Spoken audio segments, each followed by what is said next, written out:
Today we'll be talking about angular momentums. Comes from section 10.5 of your textbook. So, as I've been saying, every quantity in rotational world has an analogy to something that we've already covered previously in talking about linear or translational motion. So, just like with energy, where we had translational energy, and then we saw we had rotational energy, we're going to have translational momentum and angular momentum. So we want to recall the definition of our linear momentum, which was that the momentum was equal to the mass times the velocity. And again, this is our linear velocity, and that would be then our linear momentum, and that mass is a measure of the object's linear inertia. So this is now called our linear momentum, or translational momentum. So now we can define angular momentum, which is going to be using the vector capital L as its symbol, and the angular momentum is going to be equal to the measure of the inertia, which we know is the moment of inertia, times the velocity. In this case, that's going to be our angular velocity, omega. So again, a direct analogy between these equations. So the angular momentum is equal to I times omega, which makes it easy to remember if you can remember this one. Now the unit of this is equal to a kilograms meters squared per second. And that comes from this. The units of this being kilograms meters squared, and this is radians per second, but radians is not a unit that shows up when you express it in other ways.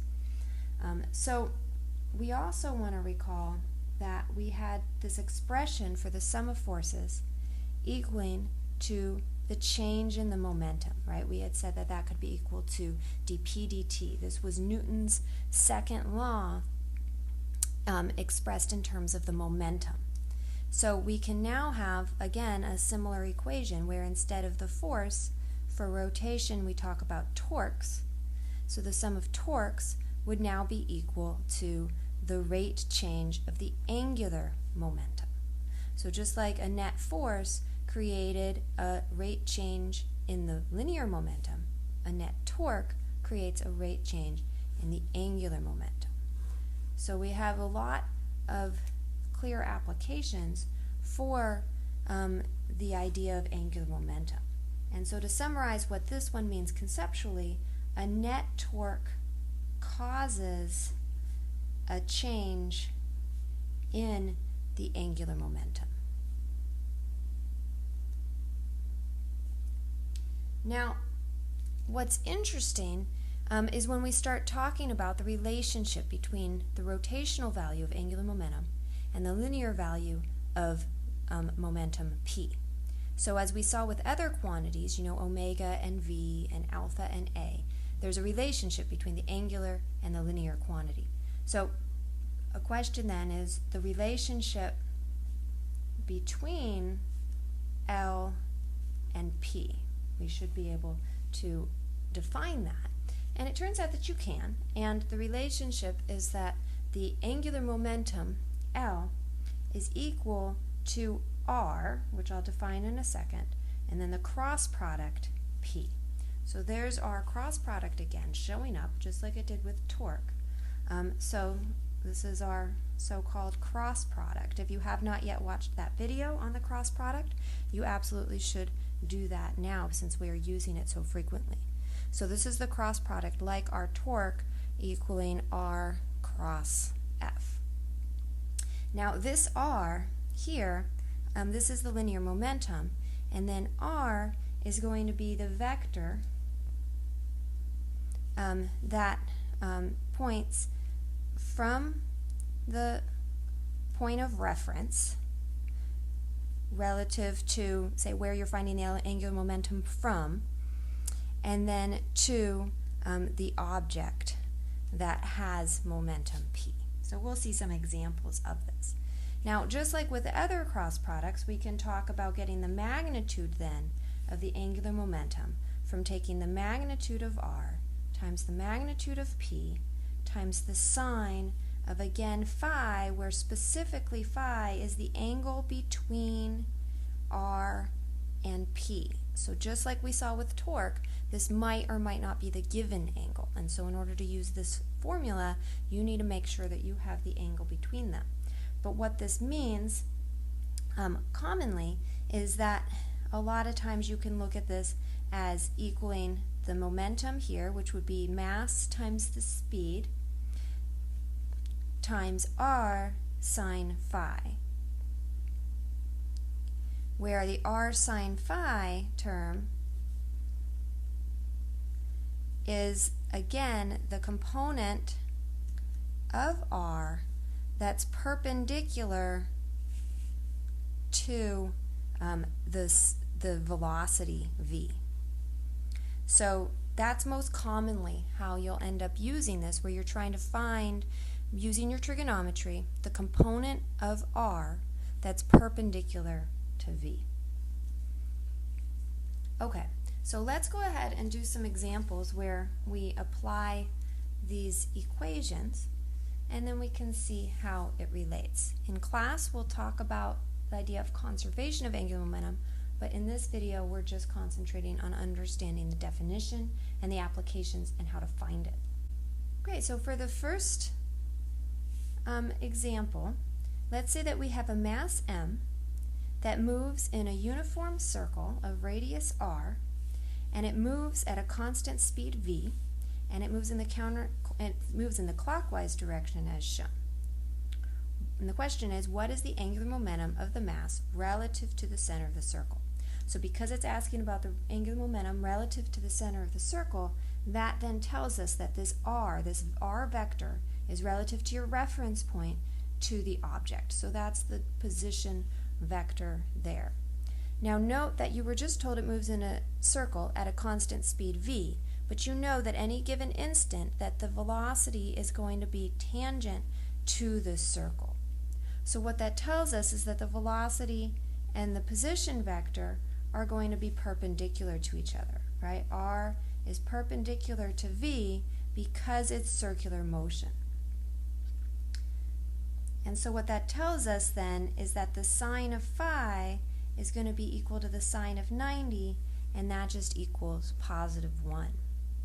So we can use the expression for the angular momentum, which is that it equals the magnitude of r times the magnitude of p times the sine of phi, which again, remember, we like to rewrite as mv times r sine phi, the component of r perpendicular to v. In this case, that's all of r. So then that just becomes mvr. And that then is our angular momentum for that mass. Now, we could have used the expression that the angular momentum was equal to the moment of inertia times omega. And so to do that, first we have to figure out what the moment of inertia is. So recall that the moment of inertia is the sum over I of m sub I r sub I squared. Well, in this case, we just have one mass. So this becomes our mass m times r squared. So I is simply m r squared. And so then we can say that the angular momentum is going to be equal to mr squared times omega, and we need to recall the relationship between omega, our rotational quantity, and our translational quantity, v. So we know that omega is equal to v over r. So now we can just plug that in, and we get that L is equal to mr squared times v over r, and we see that we get the same result as before. So in this case, both equations worked and got you a path towards the same result. Now with problem solving, that's not always going to be the case, so realize that there are two ways to try to find the angular momentum, and if you don't have enough information for one way, say you don't have any information about the moment of inertia, then perhaps you need to try the other, and vice versa. Now that gave us the magnitude of the angular momentum, but we haven't yet talked about the direction of the angular momentum. Just like with the torque and the cross product, I have said that the cross product results in a vector that is perpendicular to the two vectors that are being multiplied. So the torque vector is always perpendicular to r and f, and the angular momentum vector will be perpendicular to r and v. So in that case, that leaves the direction into or out of the page. But to decide whether it's into or out of the page, we have to use what's called the right-hand rule. So the right-hand rule for the cross product we can look at by saying, let's say we have an angular momentum r cross p. The question then is, what is the direction? And you have then this what's called a right-hand rule, because you're going to use your right hand. If you use your left hand, you end up with the wrong answer. So that's why it gets its name, to help you remember which hand to use. So let's take a situation where we have a vector r, and let's say, I'll draw it so it'll be easy to show the right-hand rule, a vector p. And this could be any vector a and b that you're then taking a cross b. What you do is you start by putting your fingers along, so you keep your hands straight like this, with your thumb straight up. So this is the position of your hand, and then you put your thumb, you just rotate it so that r points along the direction of your fingers, and that your palm basically points towards the other vector, so that you can then turn your fingers and then have them line up. So I haven't moved anything else, but I've turned my fingers so now they line up to P. So note that if I had put my hand in this orientation, I wouldn't be able to turn my fingers into P. So I have to put my hand along R, turn my fingers into P, and then you can note that my thumb is pointing straight up. And that tells me that R cross P has a direction that is straight up. So you're turning your hand, so this is then through the smallest angle, and then your thumb points in the direction of R cross P. So in this case, the angular momentum vector is out of the page. So this would be out of the page. As another example, let's just take our same vector R, but now make vector P go down like this. So now if I try the same orientation, again you start with your hand, and if you have the same orientation where I line my fingers up with R, I can't, in this orientation, move through the smallest angle to P. I'd have to do something crazy. If you ever start doing that, then you're doing the right-hand rule wrong. So you find the orientation where you're able to line your fingers up along R and then turn them into P. R cross P, and now my thumb is pointing straight down into the page. So this one would be R cross P is into the page. And that's the basic idea for the right-hand rule. It has other applications for the magnetic force, is when it will show up in the next semester, and obviously we use it for torque and angular momentum. Now, the reason that it's into or out of the page is that because it basically points along the axis of so-called rotation, and so that then dictates the directionality of it, and whether it's into the page or out of the page indicates whether it's a clockwise or counterclockwise rotation. Okay, as a last example of angular momentum, we're going to take this situation where you have a plane that flies at a constant altitude h above level ground. And what is the angular momentum of the plane relative to point P, which is on the ground, when the plane is at point A and when the plane is at point B? And all you're given is that the plane's mass is m and the speed is v, and again the altitude is h. So at first this might not seem like a situation that has angular momentum because there's not a clear rotation. But you can have angular momentum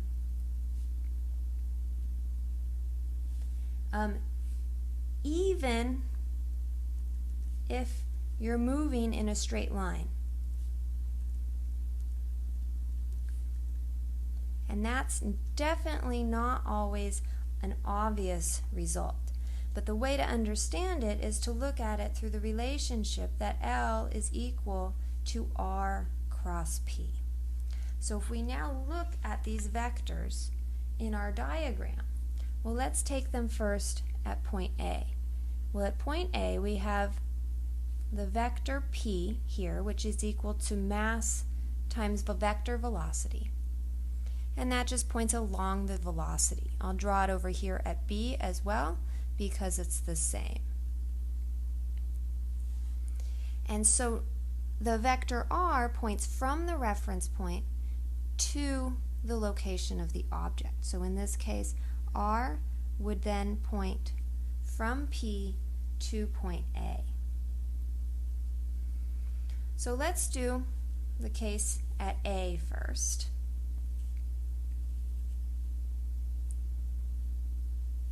Where we would have the vector R crossed in to the vector P. So clearly that's not going to be 0 because they're not parallel to each other. So remember that L, the magnitude of L, is going to be equal to R, the magnitude of R, times the magnitude of P, times the sine of the angle between them. Where at first you're not given any location horizontally of what A and B are, so it might seem like you don't have enough information. But remember that what this is equal to mass times the speed, both of which are given, times R sine phi, where this is the component of R that's perpendicular to the velocity.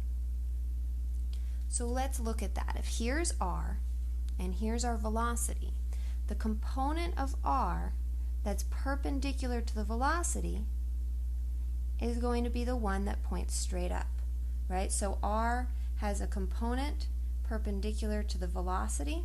I'll call that R perpendicular. And that R perpendicular here happens to be H. The magnitude of that is H, because that's going to be, again, the component of R perpendicular to the velocity. So this, in this case, is simply equal to H. So that tells us then that the magnitude of the angular momentum would equal m times v times h. And that's it. And that's your answer. We can see at point B that our vector R points from P to B. And again, the component of R that's perpendicular to V is still equal to H. So this is at points A and B. And in fact, it's all points along that path have that same angular velocity, angular momentum relative to point P. If we talk about the direction of this, then we would say, in this case, our fingers go, in order to get this smallest angle from R to P, I have to turn my hand like this. Again, this won't work because I can't turn easily into vector P. So I orient my hand, because my hand's always in this flat L shape to start. I orient my hand so that my fingers point along R, and then I turn them into P, and I see that the angular momentum here is into the page because my thumb is pointing into the page. And then over here, I have to do the same thing. R, my fingers along R, and then turn them into P, and again, my thumb is into the page. If I rotate this way to see if out of the page works, I can't point my fingers along R and turn them into P. So both of these have the same orientation, the same direction of the angular momentum, which is into the page. Okay, so that concludes our introduction to angular momentum. As I said in class, we'll talk about how to apply these ideas to the idea of conservation of angular momentum. If you have any questions, let me know.